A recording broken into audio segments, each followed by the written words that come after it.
Hello everyone.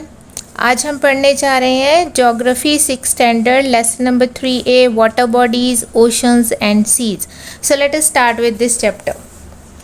सबसे पहले शुरुआत हो रही है हाइड्रोस्फीयर से। So what is hydrosphere? तो हाइड्रोस्फीयर अर्थ का वो सरफेस है जिसमें वाटर बॉडीज़ मिलती हैं। तो ये वाटर बॉडीज़ हमें अलग अलग रूप में मिल सकती हैं। फॉर एग्जांपल वाटर जो अर्थ के सरफेस के ऊपर फ्लो कर रहा है लाइक रिवर्स हो गई, और दूसरा वाटर जो इस पे स्टोर है लाइक हमारे ओशंस हो गए, सी हो गए, पॉन्ड्स हो गए। दूसरा वाटर होता है जो इनलैंड वाटर होता है जो ज़मीन के अंदर हमें मिलता है, और जो in the form of ice है, जो जैसे माउंटेन्स पे स्नो पड़ी हुई है। ठीक है, तो हाइड्रोस्फीयर क्या एक वास्ट सब्जेक्ट हो जाता है जिसमें वो वाला वाटर जो किसी भी रूप में पाया जा रहा है वो इसमें इंक्लूड हो जाता है। तो डेफिनेशन दी हुई है, the part of the earth surface occupied by water bodies is called the hydrosphere. Okay, तो अभी बिकॉज हमारा चैप्टर रिलेटेड है ओशंस एंड सीज के साथ, तो हम अपने उस हाइड्रोस्फीयर के इन पार्ट्स को पढ़ेंगे, ओशंस एंड सीज को।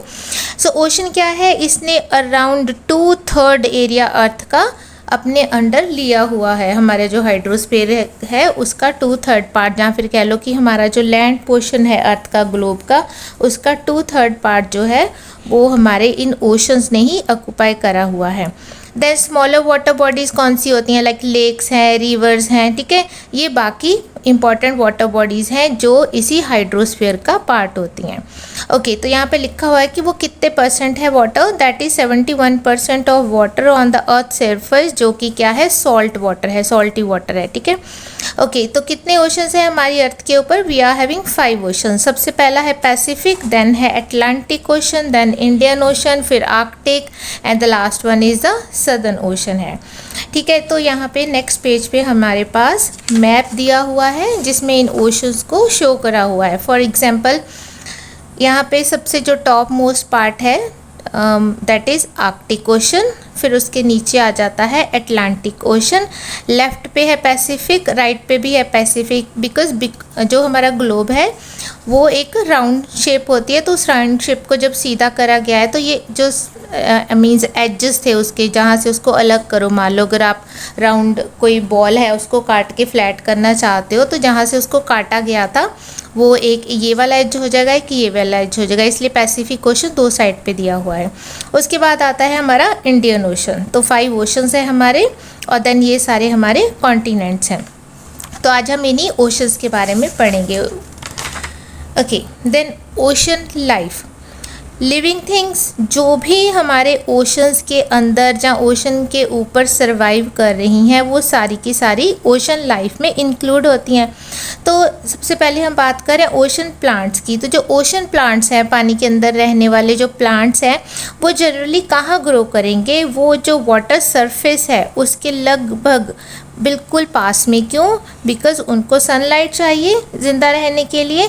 तो सनलाइट कहाँ उनको ज़्यादा मिलेगी? अगर वो बीनीथ द वाटर बॉडी, उसका जो जहाँ पे ज़मीन है पानी के नीचे, वहाँ पे उगते हैं, तो वो सर्वाइव करना उनके लिए मुश्किल होएगा क्योंकि वहाँ तक सनलाइट का पहुँचना डिफ़िकल्ट होता है। तो sunlight penetrates the water to only about 600 feet. It means पानी के नीचे जो हमारी सनलाइट है वो कहाँ तक जा सकती है? पेनिट्रेट होता है गो थ्रू, मीन्स कहाँ तक वो जा सकती है? That is only up to 600 feet.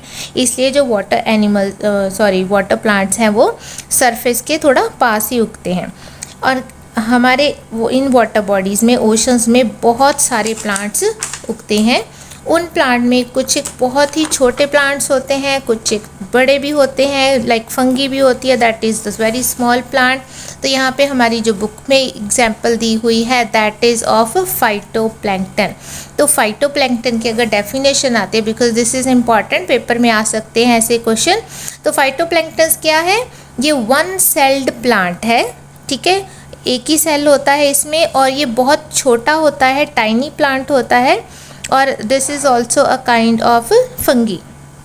ठीक है, तो इसको किस चीज़ के लिए यूज़ करते हैं?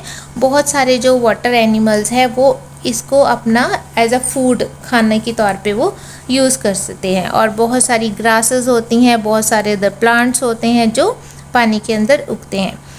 यहाँ पे नेक्स्ट में है एनिमल हमारा, तो जो लार्जेस्ट ओशन एनिमल है दैट इज़ ब्लू व्हेल। ये भी क्वेश्चन में बहुत आता है, write down the name of largest ocean animal, तो आंसर है ब्लू व्हेल। और अगर हम बोले कि सबसे छोटा कौन सा है, दैट इज़ जू प्लैंकटन। ठीक है, तो बिगेस्ट वन हो गया हमारा blue whale and the smallest one हो गया हमारा जू प्लैंकटन। देन इसके अलावा 100 and thousands other type of animals भी ओशंस में मिलते हैं। नेक्स्ट टॉपिक है हमारा इम्पॉर्टेंस ऑफ ओशंस। तो ये ओशंस की क्या हमारी अर्थ के लिए या ह्यूमन बीइंग के लिए क्या इम्पॉर्टेंस है। सो ओशंस आर वेरी इंपॉर्टेंट। कैसे हैं, सबसे पहले हमने जो अभी प्लांट पढ़ा था फाइटोप्लैंक्टन, जो ओशन के अंदर उगता है वो क्या है, जिसको हम क्या बोल सकते हैं, माइक्रो एल्गी भी बोल सकते हैं। ठीक है, और बहुत तरह की अदर एल्गीज उगती है। तो ये जो प्लांट्स होते हैं फाइटोप्लैंक्टन्स एंड अदर एल्गी, ये वर्ल्ड की जो ऑक्सीजन होती है उसका एक मेजर पार्ट, जहाँ कह लो कि एक मेजर पोर्शन हमें प्रोवाइड करते हैं। तो सबसे पहला तो ये फीचर हो गई कि इम्पोर्टेंस हो गई कि ऑक्सीजन का सोर्स है ये वाले प्लांट्स, जो कि कहाँ मिल रहे हैं, हमें ओशंस में मिल रहे हैं। सेकंड क्या है, ये ओशंस जो है वो क्या हेल्प करते हैं to keep climate stable by storing heat from the सन।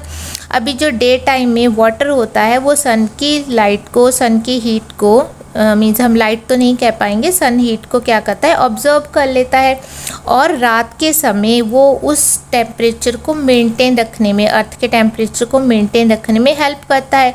नहीं तो फिर क्या होएगा, डे टाइम में सन की हीट की वजह से अर्थ हीटअप हो जाएगी, और रात में सन नहीं है, due to the absence of sunlight earth क्या हो जाएगी, बहुत ठंडी हो जाएगी। तो वाटर बॉडीज़ उसकी हीट को मेंटेन रखते हैं। नेक्स्ट हमारी इंपॉर्टेंस है ओशन करंट्स। तो ओशन करंट्स का कैसे इम्पैक्ट पड़ता है, अगर तो वार्म करंट है, ओशन करंट वार्म करंट है तो ये इम्पैक्ट डालेगा वार्म। अगर ओशन करंट कूल है तो ये भी कूल इम्पैक्ट डालेगा। वैसे होता क्या है ये ओशन करंट्स, ये फ्लो जैसे हवा चल रही है ना, अगर तो वो ठंडे एरिया से आ रही है तो वो कूल करंट हो जाएगा। अगर गर्म एरिया से आ रही है, वाटर बॉडी के ऊपर से निकल रही है, मीन्स गर्म एरिया से आई वाटर बॉडी के ऊपर निकली तो वार्म करंट, ठंडे एरिया से आई वाटर बॉडी के ऊपर से निकली तो वो कूल करंट हो जाता है।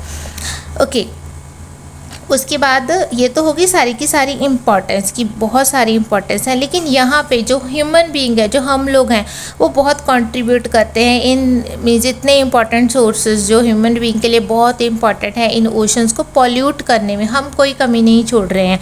क्या कर रहे हैं हम इन वाटर बॉडीज़ को पॉल्यूट कर रहे हैं। कैसे, हम अपने पॉइजनस वेस्ट, गार्बेज, जो कूड़ा करकट है, और जो हमारी फैक्ट्रीज़ होती हैं उसका जो बचा हुआ कह लो कि मटीरियल है, चाहे वो किसी तरह का केमिकल है या कुछ भी है, उसको वाटर बॉडीज़ में डाल देते हैं।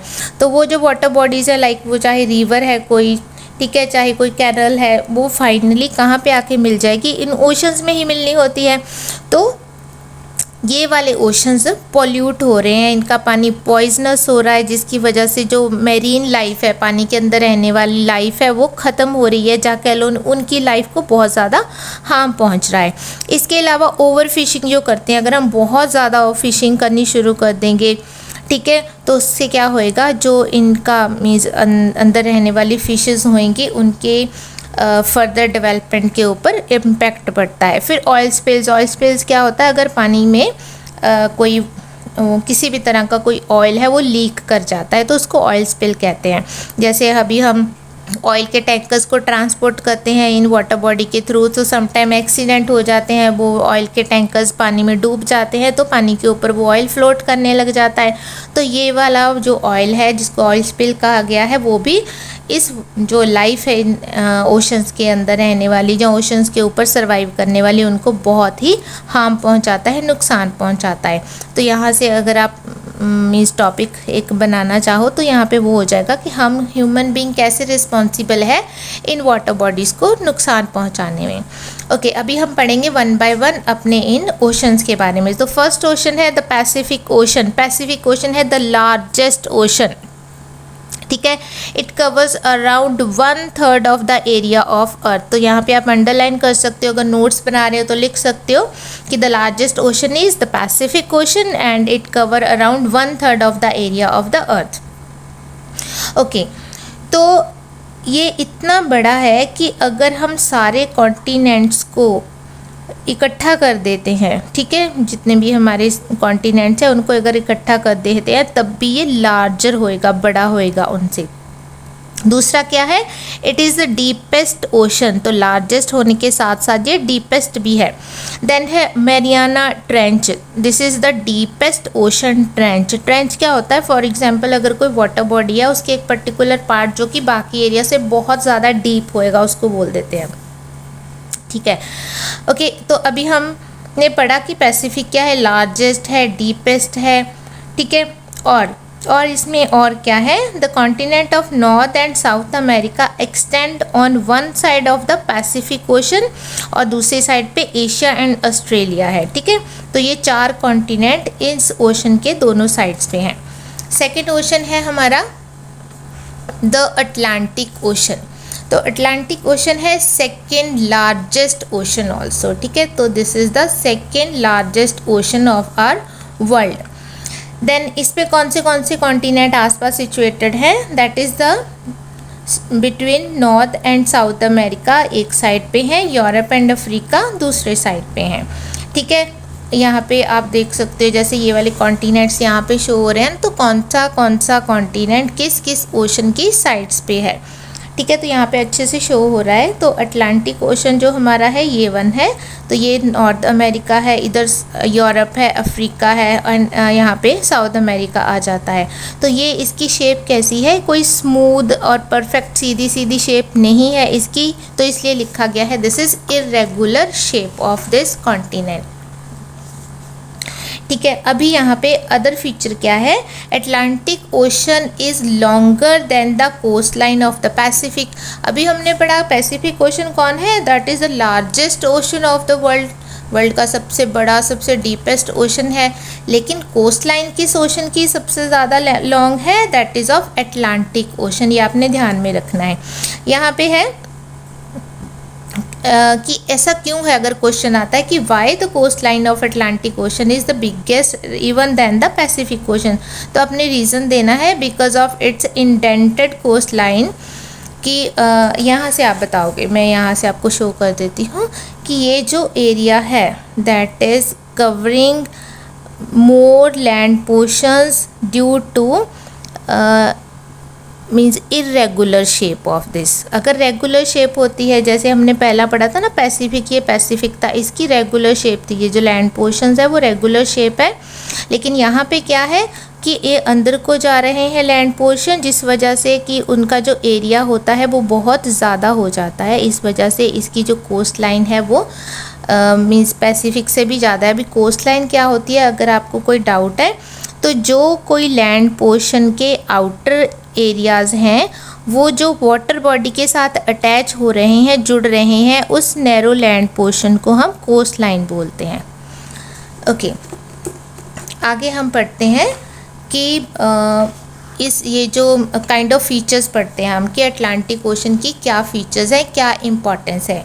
तो फर्स्ट इम्पोर्टेंस क्या है कि यहाँ पे बहुत सारे गुड हार्बर्स हैं। हार्बर्स जैसे होते हैं, जैसे हम कहते हैं ना कि बस के लिए बस स्टैंड होता है, एरोप्लेन्स के लिए एयरपोर्ट होता है, रेलवेज़ के लिए रेलवे प्लेटफॉर्म्स होते हैं, तो हमारी शिप्स के लिए हार्बर्स होते हैं। तो वहाँ पे शिप्स को लोड डीलोड करा जा सकता है, इवन शिप्स को रिपेयर करा जा सकता है, ठीक है। हमारे इंटरनेशनल ट्रेड जो वाटर बॉडी के थ्रू होते हैं उनके लिए ये जो हार्बर्स हैं बहुत इम्पॉर्टेंट होते हैं। सेकेंड है Atlantic is the busiest ocean of the world. क्यों बिजिएस्ट है? From the point of view of commerce and trade, तो व्यापार के लिए, ट्रेड के लिए इसको बहुत ज़्यादा कंट्रीज़ यूज़ करते हैं। देन और क्या है, क्यों है, जा कह लो इतना ये इम्पॉर्टेंट क्यों है, because it is situated between 2 of the most developed regions of the world. कौन से रीजन है, अभी हमने देखे थे, नॉर्थ अमेरिका है, यूरोप है, इस वजह से इंटरनेशनल ट्रेड पर्पस के लिए ये बहुत ही ज़्यादा इम्पॉर्टेंट है। Then is the Indian ocean, this is the third ocean.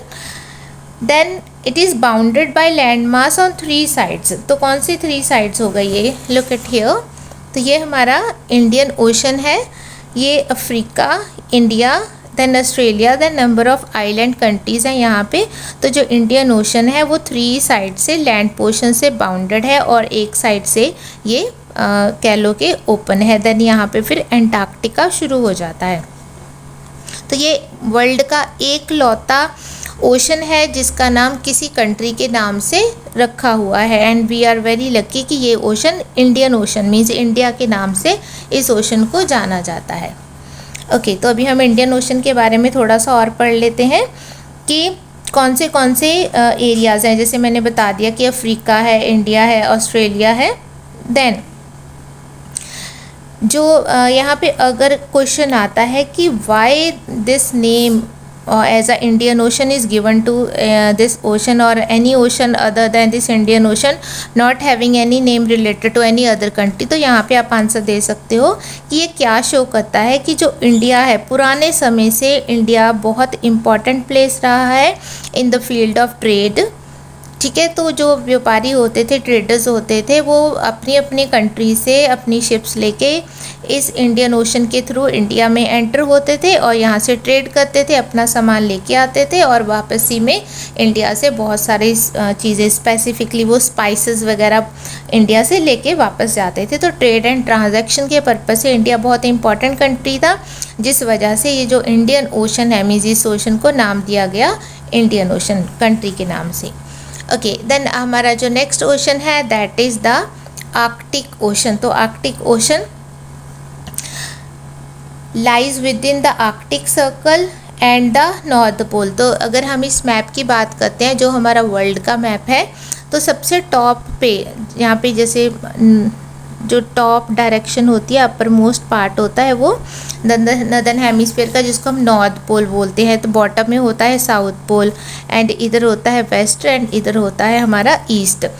तो जो आर्कटिक ओशन है that is with in the Arctic circle, जो लास्ट वाला सर्कल होता है, अगर हम ग्लोब के बारे में पढ़ते हैं तो आपने पढ़ा होगा, तो ये यहाँ पे सिचुएटेड है। ओके, देन ये क्या है, स्मॉलेस्ट ओशन है वर्ल्ड का। जैसे पहले पढ़े थे ना कि पैसिफिक बिगेस्ट वन है एंड अटलांटिक सेकंड वन है, तो ये जो आर्कटिक है ये स्मॉलेस्ट वन है। Then Bering Strait, a narrow stretch of water, connects the Arctic Ocean with the Pacific Ocean। तो ये हमारा पैसिफिक ओशन है। अगर सेकंड साइड पे भी देखा जाए तो ये हमारा पैसिफिक ओशन है। तो ये जो आर्कटिक ओशन है वो पैसिफिक ओशंस के साथ एक narrow stretch of water body के साथ कनेक्ट हो जाता है। जैसे हमने अगर देखा जाए तो जितनी भी ये वाटर बॉडीज़ हैं, इनकी कोई भी ऐसी बाउंड्री नहीं है कि जो उस बाउंड्री के दूसरी तरफ पानी ना क्रॉस हो सके, ऐसा कोई दीवार नहीं बनी हुई है बीच में। तो इनका जो पानी है वो फ्रीली फ्लो करता रहता है आपस में। जैसे आर्कटिक ओशन, ये अटलांटिक ओशन है, तो यहाँ पे कोई भी बीच में कोई मैन मेड बाउंड्री नहीं है कि जो रोक सके इनके पानी को। तो सिमिलरली जो आर्कटिक ओशन है वो एक narrow stretch of water body के थ्रू हमारे दूसरे वाले ओशन के साथ मिला हुआ है, जो कि है पैसिफिक ओशन। ठीक है, देन है northern coast line of North America and Europe from the southern boundary of the ocean. तो ये अगर नॉर्दर्न बाउंड्री है तो यहाँ पे उसकी सदर्न बाउंड्री हो जाती है। तो कौन सी कंट्रीज़ है यहाँ पे, नॉर्थ अमेरिका है और यहाँ पे हमारा यूरोप है। तो ये दो कंट्रीज़ इनके दोनों साइड्स पे हैं। ठीक है, ये मीन्स कॉन्टिनेंट कंट्री, ये कॉन्टिनेंट है नॉर्थ अमेरिका, ये यूरोप कॉन्टिनेंट है। ठीक है, तो दोनों इसके दोनों साइड्स पे हैं। Then it connected with the Atlantic ocean on its southern side. तो ये हो गई इसकी सदर्न साइड। ठीक है, जैसे हमने इसको कहा नॉर्दर्न साइड, तो इधर वाली western side, eastern side and this is southern side. Southern side में कौन सा है, that is Atlantic. Western side में है नॉर्थ अमेरिका, ईस्टर्न साइड में है Europe. Okay, due to its location within the polar circle, अभी ये जो होता है ना northern pole, as I told you, तो पोलर सर्कल के साथ है ये। तो due to its location with the polar circle the Arctic ocean remains covered with ice most of the year. तो लगभग पूरे साल के लिए ये जो हमारा ओशन है ये स्नो से ही कवर रहता है, यहाँ पे आइस रहती है। इट्स ओके, जैसे गर्मियों का सीज़न आएगा जहाँ कह लो कि 6 मंथ नदर्न पोल पे डे लाइट होती है, 6 मंथ नदर्न पोल पे सनराइज़ नहीं होता है, तो जब यहाँ पे डे लाइट है तो ये जो आइस है वो मेल्ट तो होती है, लेकिन ये 100% कभी भी स्नो फ्री नहीं होता है। इवन हम कह सकते हैं ऑलमोस्ट कवर ही रहता है स्नो से। हमारा फिफ्थ ओशन है द सदर्न ओशन। जैसे ये नॉर्थ वाला था, इसको हम नदर्न ओशन भी बोल देते हैं, आर्कटिक ओशन को। तो बॉटम पे अगर हम चलते हैं यहाँ पे, तो ये सदर्न ओशन होता है, ठीक है। तो अभी हम इसके बारे में पढ़ते हैं। यहाँ पे एंटार्क्टिका भी इसको बोला जा रहा है, इस एरिया को एंटार्क्टिका, ठीक है। तो यहाँ पे जो ओशन है that is southern ocean, extremely to the south area of our globe है ये। Southern Ocean is comprised of the most southern ocean water of the world and is also referred to as the Antarctic Ocean। जैसे ये Arctic circle था, यहाँ पे Antarctic circle होता है, तो इस ओशन को हमने एक दूसरे नाम से एंटार्क्टिक के नाम से भी जानते हैं, जहाँ फिर इसको हम सदर्न ओशन भी बोलते हैं, जहाँ फिर इसको साउथ पोलर ओशन भी बोलते हैं, ठीक है। तो ये हो गया हमारा extremely south part of our world में जो ओशन सिचुएटेड है that is the southern ocean. तो आज इस वीडियो में हम यहीं तक पढ़ेंगे। नेक्स्ट वीडियो में हम अनदर टॉपिक जो हमारे major seas of the world हैं उनके बारे में डिस्कस करेंगे। Till the time watch the video, like share and subscribe. Have a good day ahead.